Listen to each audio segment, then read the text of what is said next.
بافنده سیاه جهان تار می کشد، تار برای طعمه بسیار می کشد.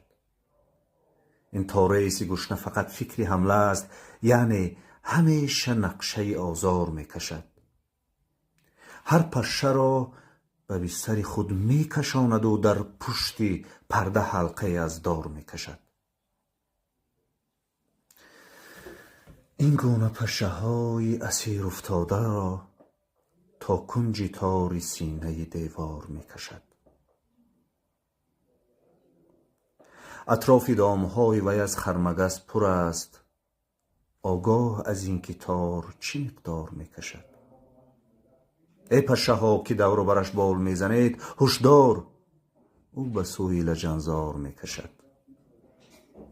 هر ویزویزک که دور و برش آید عاقبت، او را به خود